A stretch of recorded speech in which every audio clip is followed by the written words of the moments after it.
नंदनवन के घने जंगल में आज बहुत खुशी का दिन था। आज पांडु कबूतर की शादी रानी चिड़िया से हुई थी और रानी चिड़िया पहली बार अपने ससुराल आई थी। रानी चिड़िया और पांडु कबूतर का स्वागत पांडु कबूतर की माँ चुग्गी मुर्गी और उसकी बहन सुंदरी कौवी करती है।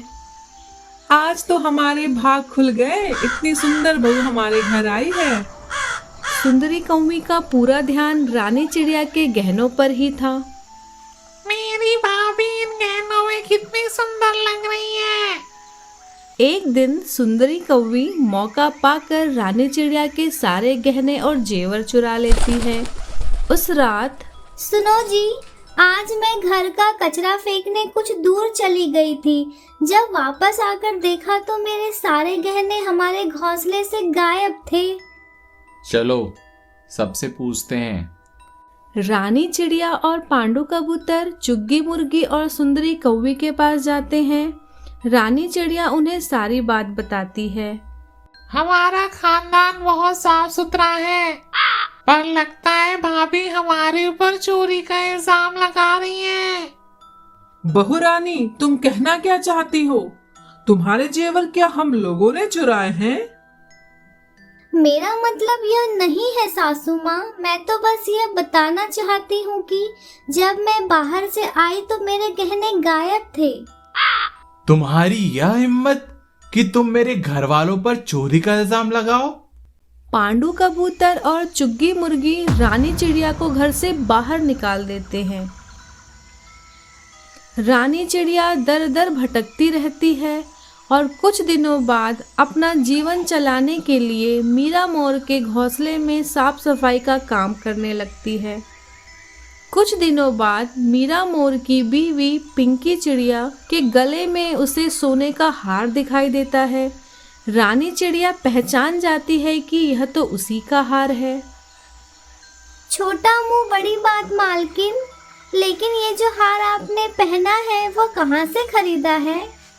कल हमारी शादी की सालगिरह थी, इसीलिए तुम्हारे साहब ने मुझे यहाँ बागी बगुले की दुकान से खरीद कर तोहफे में दिया है। रानी चिड़िया बागी बगुले की दुकान जाती है।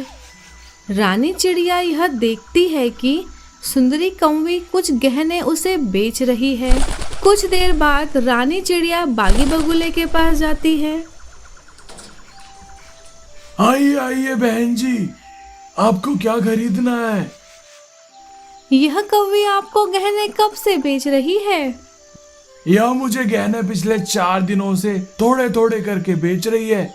यह कहती है कि उस पर बहुत कर्ज हो गया है, उसे पैसे की जरूरत है, इसलिए वह थोड़े थोड़े करके गहने बेच रही है और अपना कर्जा उतारना चाह रही है। रानी चिड़िया तुरंत पांडु कबूतर के पास जाती है। सुनो जी, क्या आप मेरे साथ बागी बगुला की दुकान तक चलोगे? अब तुम यहाँ क्या करने आई हो? मेरे पास तुम्हारे लिए समय नहीं है। आप बस एक बार, आखिरी बार मेरे साथ चलिए, फिर उसके बाद मैं कभी आपको अपना मुंह नहीं दिखाऊंगी। रानी चिड़िया पांडु कबूतर को बागी बगुले की दुकान पर ले जाती है। दोनों एक पेड़ के पीछे छुप जाते हैं।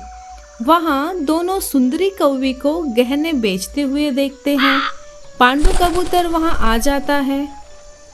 सुंदरी, तुम्हें गहनों से इतना ही प्यार था तो मुझे पहले ही बोल देती, मैं तुम्हें ढेर सारे गहने लाकर दे देता।